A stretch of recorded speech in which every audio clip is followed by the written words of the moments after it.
శివసేన, జనసేన సనాతన ధర్మ రక్షణ కోసం పనిచేస్తున్నాయని AP deputy CM Pawan Kalyan అన్నారు.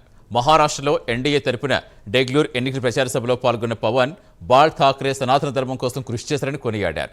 సనాతన ధర్మ పరిరక్షణ విషయంలో బాల్ ఠాక్రేని తనకు స్ఫూర్తిని తెలిపారు. జాతీయవాదంతో కూడిన ప్రాంతీయవాదం విధానాన్ని ఠాక్రే పాటించేవారని తెలిపారు. ఎన్డీఏ నేతృత్వంలో దేశం అత్యంత వేగంగా పురోగమిస్తుందని తెలిపారు. एनडीए के साथ रहा हूं क्योंकि मैं बीजेपी और शिवसेना से वो भी बाला साहेब ठाकरे जी की शिवसेना के विचारों पे चलने वाला व्यक्ति हूं। शिवसेना और जनसेना दोनों ही सनातन की शिवसेना और जनसेना दोनों ही सनातन की रक्षा के लिए समर्पित सेनाएं हैं। मुझे बाला साहेब जी से मिलने का सौभाग्य नहीं मिला, पर मुझे अन्याय के खिलाफ लड़ने और डटी रहने की प्रेरणा उन्हें से मिली है। इसलिए मैं इस मंच से उनको, बाला साहेब ठाकरे जी को मैं नमन करना चाहता हूं, जिनसे मुझे जनसेना के सात मूलभूत सिद्धांतों में जनसेना के सात मूलभूत सिद्धांतों में से एक सिद्धांत प्रांतीय हित के ध्यान में रखते हुए राष्ट्रहित की भावना, ప్రాంతీయవాదాన్ని విస్మరించిన జాతీయవాదం, ఇది శివసేన అధినాయకుడు హిందూ హృదయ సామ్రాట్ బాలాసాహెబ్ ఠాక్రే గురించి నేర్చుకున్నాను.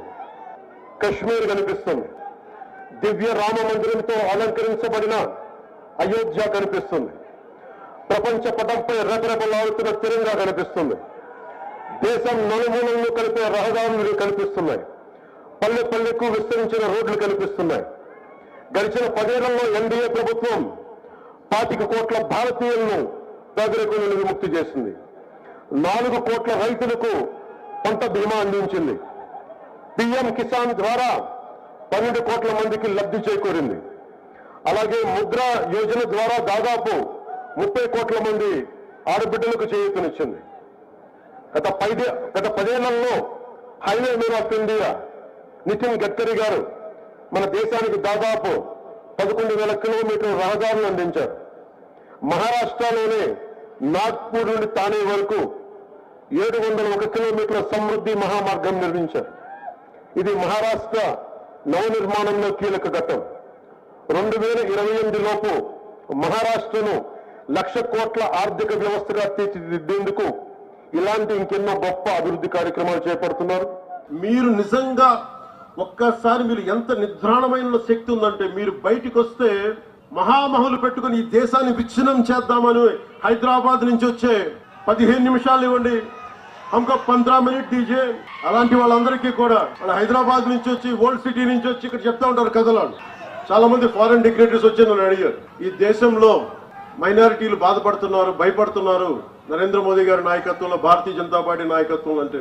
నేను ఒకటే చెప్పాను, హైదరాబాద్ లో కూర్చొని పాత బస్తీలో కూర్చొని పోలీసులు 15 నిమిషాలు కళ్ళు మూసుకు కూర్చుంటే హిందువులకి మేమేంటో చూపిస్తాం. నాకెవరో చెప్పాలనిపించింది, ఇది ఛత్రపతి శివాజీ నేల, ఇది ఇలాంటి ధమ్కీలకి భయపడం. సహనం పిరికితనం కాదు, సహనం మంచితనం. కానీ మంచితనంతో గొడవ పెట్టుకోకూడదు. సో అలాంటి వాళ్ళకి మీరు కలిసికట్టుగా ఉంటే ఏదైనా సాధించవచ్చు.